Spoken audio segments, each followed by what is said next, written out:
L'apôtre Jean écrit que la victoire qui triomphe du monde, c'est notre foi. Et nous proclamons que nous servons un Dieu qui est un Dieu de victoire. Et la plus grande victoire, c'est celle de Jésus-Christ à la croix.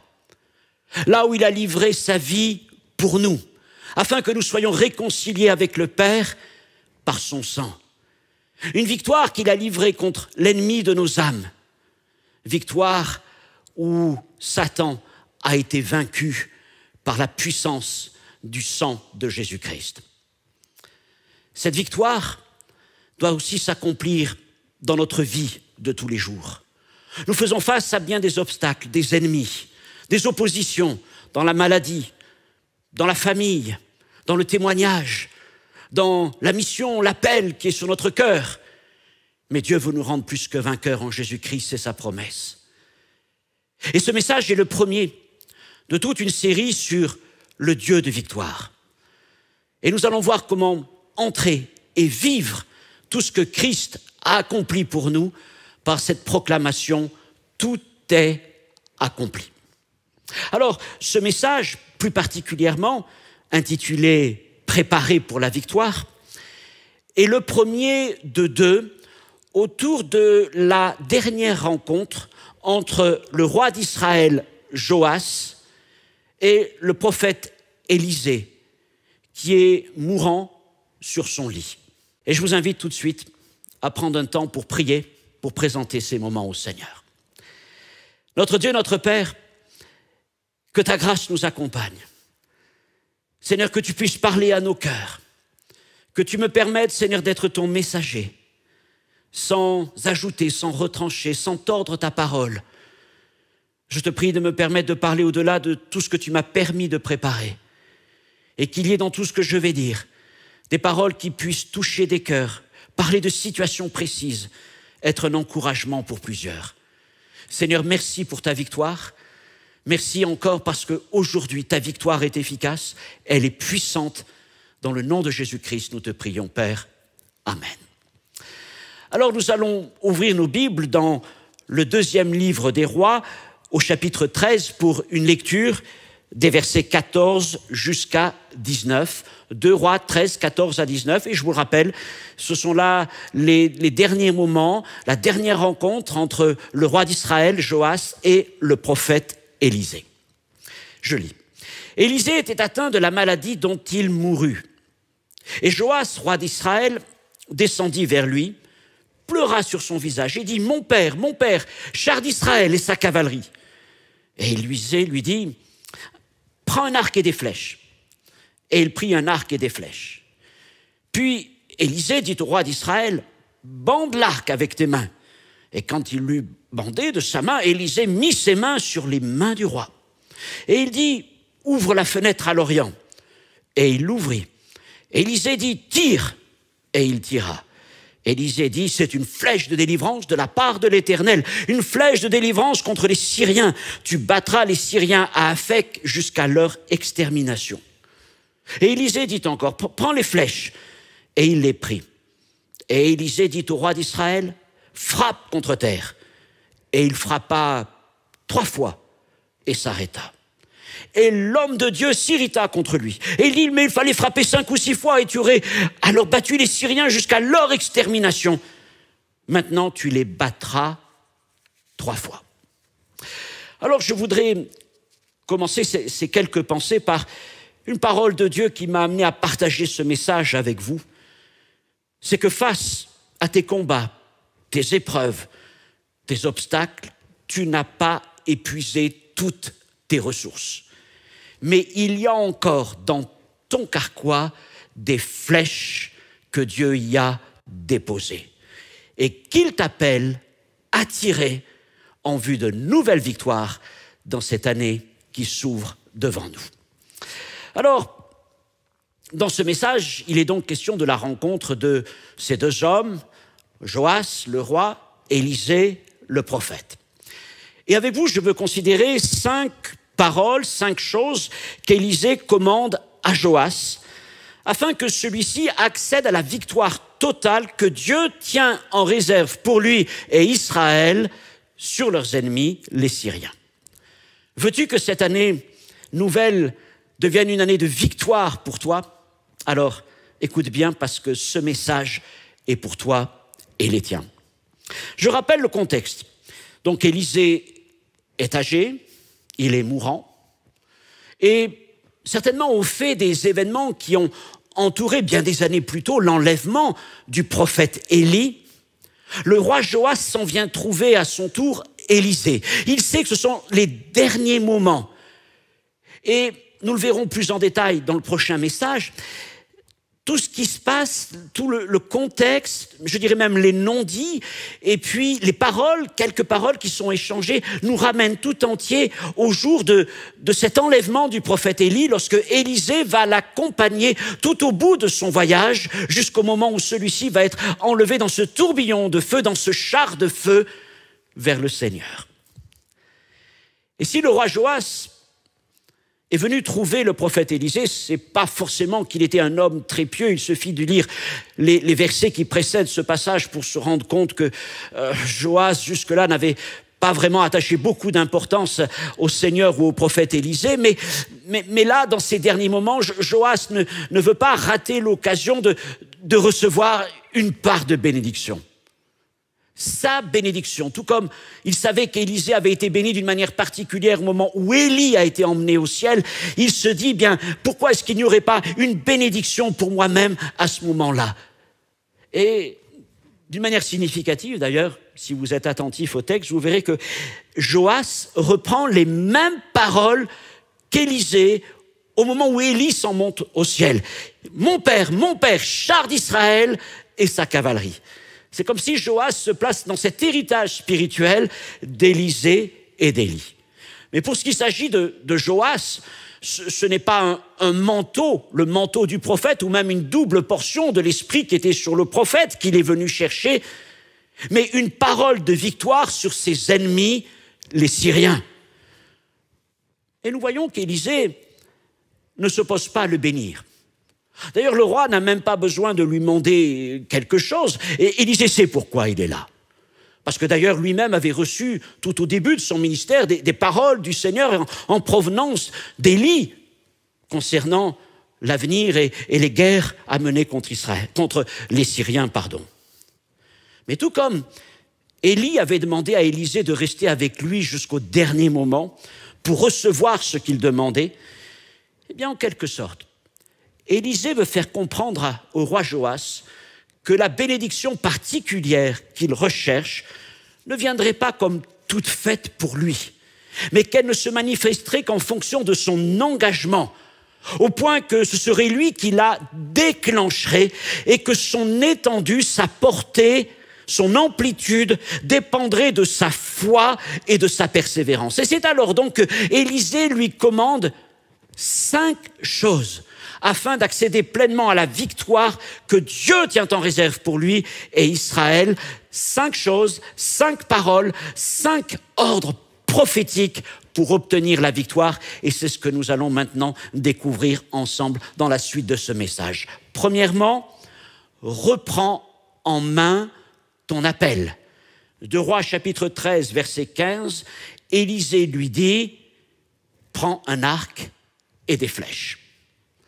Alors, si le symbole du manteau nous ramène directement au ministère du prophète, voire Élie et Élisée, bien l'arc et les flèches sont plus en adéquation avec les missions d'un roi. Et en tant que témoins de Jésus-Christ, maintenant, nous devons considérer, bien que dans sa grâce, le Seigneur nous couvre de l'esprit de prophétie, du Saint-Esprit, mais qu'il tient aussi à notre disposition un arc et des flèches en vue de notre témoignage. Et je pourrais dire que l'arc, en quelque sorte, peut être considéré de différentes manières.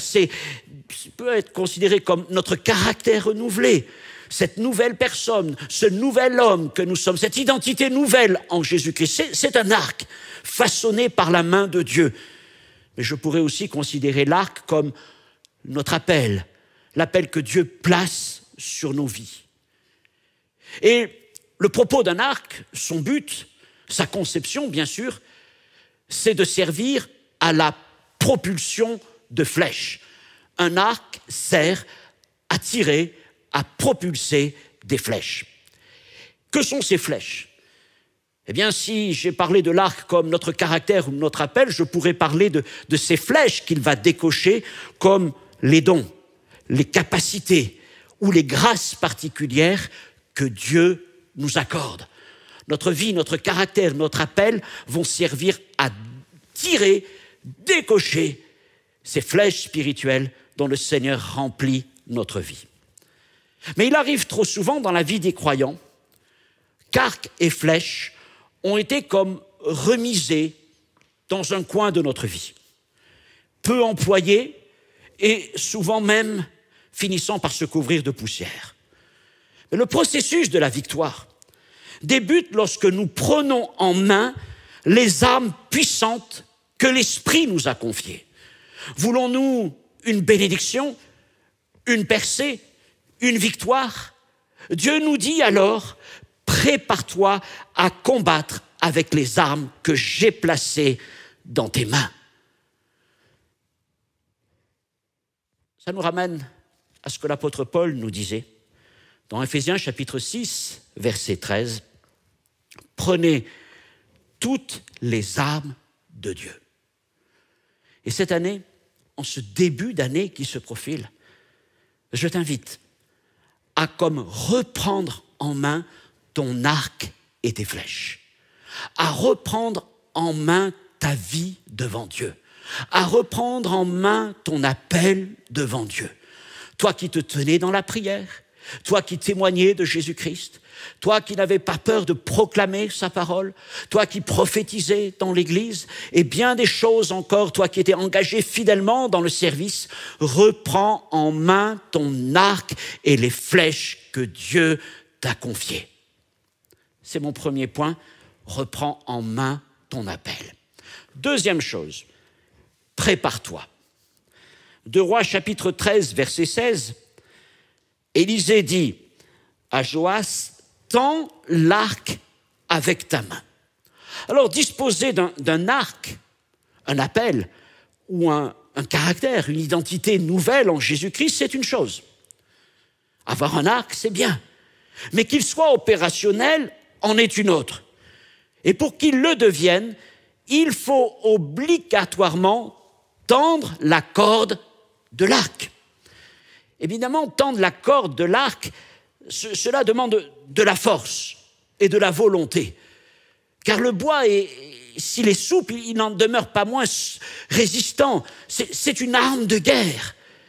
Et la tension à exercer demande beaucoup de force afin de joindre les deux bouts de l'arc avec la corde. Mais cette tension est importante parce que d'elle dépend la puissance de l'arc et aussi l'impulsion qui sera transmise aux flèches lorsqu'elles seront tirées. Tends la corde de ton arc. Tends la corde de ton arc. Et il est question là de deux choses. La première, certainement la plus importante, c'est notre relation avec Jésus-Christ. Notre communion avec le Saint-Esprit. En persévérant dans la prière, en cherchant sa face, en méditant sa parole, en nous en nourrissant, en ayant une vie d'adoration, de louange, en marchant dans la sainteté, la justice de l'Évangile, nous développons notre relation, nous développons notre communion avec le Saint-Esprit, nous tendons l'arc, nous tendons la corde de l'arc. Et la deuxième chose, c'est qu'il est question aussi de discipline personnelle. Oui, la tension de la corde de l'arc évoque la discipline du soldat qui ne s'embarrasse pas des affaires de la vie, de Timothée chapitre 2, verset 4, ou encore celle de l'athlète qui supporte toute espèce d'abstinence pour remporter la course, 1 Corinthiens 9, 25. Tu es prêt, en cette année qui débute, à reprendre ton arc et tes flèches, mais pour que tu puisses t'en servir efficacement, il faut tout d'abord que tu te prépares. Tu dois tendre la corde de l'arc. Et cette tension de la corde, cette tension que tu peux serrer de plus en plus, c'est la puissance de la foi, l'audace de la foi, le courage, la persévérance agissant par le Saint-Esprit en toi. L'arc que Dieu a mis dans ta vie, qu'il a mis entre tes mains, est une arme de guerre spirituelle. C'est une arme de combat puissante qui est capable de libérer une énergie considérable pour tirer des flèches fulgurantes et transperçantes pour la gloire du Seigneur. Mais sans préparation, sans la tension de la corde, le plus bel arc de guerre n'est qu'un jouet d'enfant. Seule la tension fera de l'arc une arme efficace. Troisièmement, replace-toi dans la vision. 2 Rois chapitre 13, verset 17. Troisième parole d'Élisée à Joas, ouvre la fenêtre à l'Orient, et il l'ouvrit. Alors, disposer d'un arc et des flèches, même s'il est tendu, n'a d'intérêt finalement que s'il existe une cible à atteindre, un objectif. On tire des flèches vers quelque chose, vers un but. C'est alors que Élisée lui commande donc d'ouvrir une fenêtre vers l'est, une fenêtre en direction des ennemis d'Israël, les Syriens. Et ouvrir cette fenêtre, c'est un premier acte d'obéissance et de foi qui en annonce d'autres à venir. Ouvrir une fenêtre, c'est apporter une fraîcheur nouvelle. Mais bien sûr, ça peut aussi créer des courants d'air. Et quand des courants d'air rentrent dans une pièce, eh bien, si les feuilles posées sur la table n'ont pas été... on n'a pas mis quelque chose pour les retenir, elles risquent de s'envoler. Ça vous est déjà arrivé, n'est-ce pas? Où il y a des portes qui claquent, etc., etc. Et donc, quand il y a un courant d'air qui rentre dans une pièce qui a longtemps été fermée, eh bien, ça peut amener quelques bouleversements, quelques changements des habitudes. Et je vais vous dire, en raison de tout cela, eh bien, certains préfèrent laisser la fenêtre fermée pour ne pas voir les choses bouger. Ils préfèrent rester dans leurs habitudes plutôt que de laisser le souffle de l'esprit remplir à nouveau leur maison, leur vie. Ouvrir la fenêtre en direction de l'Est, ça c'était pour Joas, mais pour nous, c'est ouvrir une fenêtre en face de nos ennemis. Quels sont tes ennemis? Quels sont les obstacles? Quels sont les défis que tu rencontres cette année et ceux qui viendront dans l'année qui vienne? Ouvre une fenêtre vers eux, comme pour dire, je fais face aux défis qui sont devant moi, je fais face à mes ennemis. Je ne me contenterai pas de tourner en rond dans ma vie chrétienne, de tourner en rond dans ma pièce, de tourner en rond dans l'église, mais j'ouvre une fenêtre vers l'Orient dans cette année. Même si cela entraîne des courants d'air qui pourront peut-être déranger certaines des habitudes que je possède. Troisièmement donc, replace-toi dans la vision. Quatrièmement, proclame la promesse. Donc la quatrième parole, quatrième ordre prophétique d'Élisée à Joas en vue de l'obtention de la bénédiction. 2 Rois chapitre 13, verset 17, Élisée dit « tire » et il tira. Et Élisée dit « c'est une flèche de délivrance de la part de l'Éternel, une flèche de délivrance contre les Syriens. Tu battras les Syriens à Aphek jusqu'à leur extermination. » Alors avant toute autre explication, Élisée commande donc à Joas de tirer une flèche à travers cette fenêtre qu'il vient d'ouvrir et donnant sur l'Orient. Et c'est après qu'il ait tiré cette flèche qu'il lui explique ce que représente cette flèche. C'est une flèche de délivrance, annonçant la victoire sur tes ennemis. Une flèche de délivrance, une flèche prophétique, rappelant que la victoire est acquise en Jésus-Christ, notre Seigneur, qui a remporté toutes les victoires à Golgotha. Mais c'est aussi, pour chacun d'entre nous, une flèche de proclamation, par laquelle nous rappelons les promesses de Dieu à notre égard face à toute opposition. Tirons cette flèche, comme pour dire, nous sommes prêts à engager les hostilités en Jésus-Christ.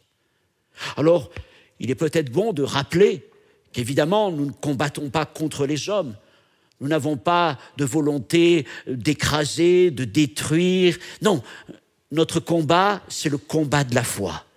Notre combat est livré avec des armes pacifiques, celles de l'amour, celles de la grâce, celles de la vérité, celles de la justice.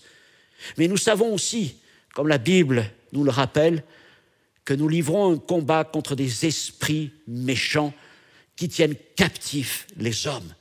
Et notre combat est un combat de délivrance qui s'inscrit à la suite de la victoire de Jésus-Christ à la croix. Alors cette première flèche tirée en direction de nos ennemis est indispensable.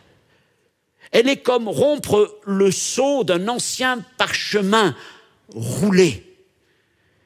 Cette flèche, en quelque sorte, brise le premier sceau. Elle ouvre le rouleau, au bout duquel une grande victoire est annoncée. Mais avant que cette victoire ne soit pleinement réalisée, il va falloir que tout le rouleau soit déroulé et que toutes les étapes soient franchies et que tout ce qui est écrit soit accompli. Jésus connaît la puissance et l'aboutissement de la flèche de délivrance, de la flèche de proclamation qu'il a préparée pour que nous la tirions. C'est une flèche qui déclenche les hostilités. Et cette flèche, c'est peut-être une promesse de Dieu dans ta vie. Elle est là, dans tes mains, ou alors elle est posée dans un coin de ta vie. C'est une flèche extraordinaire. C'est une grâce que Dieu t'a accordée. Et le Seigneur te dit, saisis-toi de cette flèche. Tire-la comme une proclamation de victoire sur toutes les épreuves et les obstacles qui te font face encore aujourd'hui. Et le Seigneur, lui, sait déjà quels dégâts cette flèche de délivrance occasionne dans les rangs de l'ennemi. Et il sait quelle victoire, au bout du compte, elle est le germe. En ouvrant une fenêtre vers notre appel, nous n'ouvrons pas simplement une perspective devant nous. Ah, nous regardons, comme si nous regardions en quelque sorte un tableau dans un musée. Nous regardons nos ennemis. Non, non, ouvrir la fenêtre, c'est une chose, mais Dieu nous appelle à tirer une flèche à travers elle. Et par cette flèche, nous nous engageons par rapport à cette vision. Nous nous replaçons dans la vision et nous proclamons les promesses de Dieu. Nous tirons la première flèche, la flèche de délivrance, avec obéissance et foi. Proclame les paroles que le Seigneur a mis dans ta vie. Cinquième parole, ça sera donc déjà la dernière. 2 Rois chapitre 13, verset 18. Élisée dit encore, prends les flèches. Et Joas les prit. Et Élisée dit au roi d'Israël, frappe contre terre. Et il frappa 3 fois et s'arrêta. Donc enfin, Élisée commande à Joas de frapper le sol avec des flèches. Alors, certains s'interrogent de savoir s'il devait tirer ses flèches avec son arc ou simplement les planter avec sa main. Bon, c'est une question qui est là, mais qui ne nous intéresse pas forcément aujourd'hui. Et ce que l'on voit, c'est qu'il va tirer une première, une deuxième, une troisième flèche contre le sol, s'exécutant, comme Élisée lui a demandé, mais il va s'arrêter. Il s'arrête après 3 flèches. Certainement est-il satisfait de lui-même, mais il est alors très surpris, parce qu'il est dit que l'homme de Dieu s'irrite contre lui. Et il est évident que Joas n'a pas réalisé la pleine portée, toute la portée spirituelle de l'ordre qu'Élisée vient de lui donner. Car chacune des flèches frappées au sol est l'annonce d'une bataille gagnée à venir. C'est un chapitre de plus dans le livre, dans le rouleau de la victoire. Mais nous voyons qu'il faudra plusieurs batailles. pas simplement une, deux ou même trois pour remporter une victoire totale. Et ça, Joas ne l'a pas compris. Et Élisée s'irrite contre lui. Le roi s'est arrêté trop tôt. Il aurait dû frapper 5 ou 6 fois, utilisant toutes les flèches qui étaient là à sa disposition. Et cet arrêt brutal annonce que plus tard, il n'irait pas au bout de la guerre qu'il doit mener et qu'il se contenterait simplement de quelques succès sans s'assurer d'une victoire définitive sur ses ennemis. Oh, que le Seigneur nous garde d'arrêter de frapper trop tôt. D'arrêter de frapper trop tôt. Même si parfois, nous disons après des mois, des années, « Mais Seigneur, jusqu'à quand? Jusqu'à quand dois-je continuer de frapper ?» Combien de fois as-tu frappé?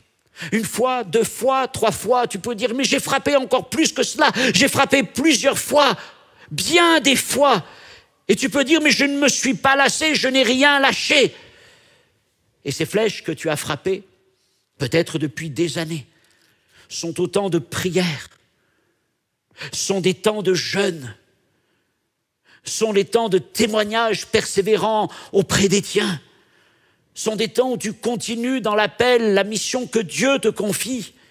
Tu as tiré 1 fois, 2 fois, 3 fois, je ne sais pas combien de fois tu as pu tirer, mais tu continues de frapper, tu continues de frapper. Et le Seigneur te dit que toutes ces flèches ne sont pas vaines, parce que chacune est la promesse, la proclamation d'une victoire. Ce sont les flèches de la foi qui appellent la victoire. Et dans cette année 2025, continue de frapper. Continue de frapper.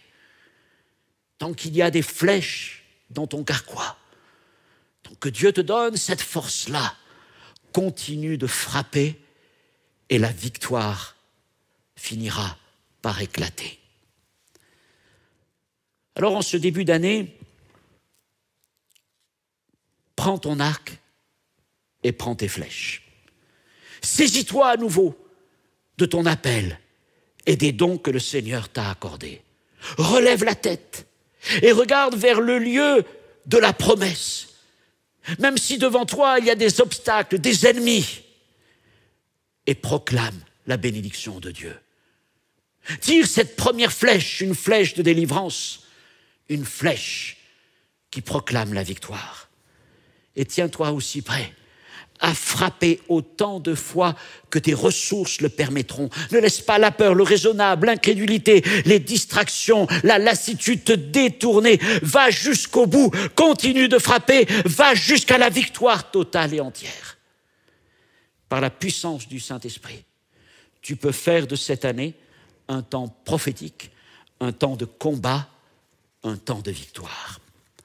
Alors pour finir, je veux rappeler ces 5 paroles prophétiques que le prophète Élisée a données à Joas venu le rencontrer avant que celui-ci s'en aille vers le Seigneur. Il lui dit, premièrement, reprends en main ton appel.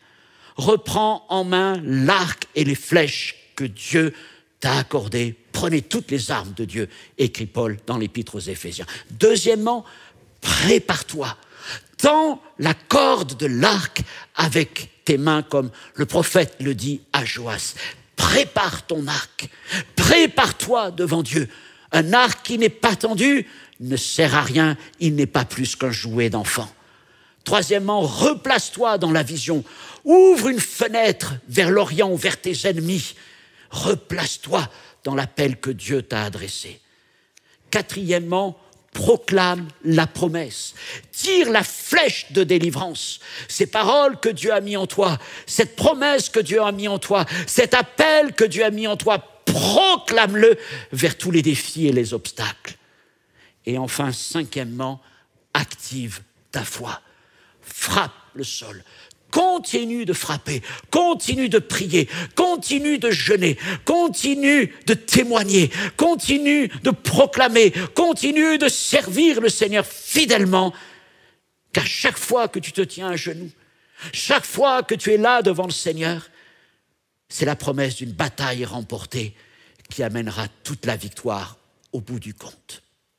Alors je finis comme j'ai commencé, par cette parole de l'apôtre Jean, 1 Jean chapitre 5 verset 4, « La victoire qui triomphe du monde, c'est notre foi. » Dieu veut faire de 2025 une année de victoire pour ses enfants. Alors qu'il y a bien des choses qui nous paraissent être source d'inquiétude, d'angoisse, les gouvernements sont déstabilisés, les nations sont en guerre, les catastrophes climatiques frappent de nombreux pays, l'économie paraît de plus en plus fragile. Dieu veut faire de son peuple un peuple victorieux. Mais cette victoire passe par le combat spirituel, passe par la prière, passe par la foi. Et le premier message que Dieu nous adresse, c'est « prépare-toi ». Prépare-toi au combat, prépare-toi à la victoire. Que Dieu vous bénisse, gardez ces paroles dans vos cœurs et je vous invite la semaine prochaine pour la deuxième partie de ce message autour de cette rencontre entre le roi Joas et le prophète Élisée.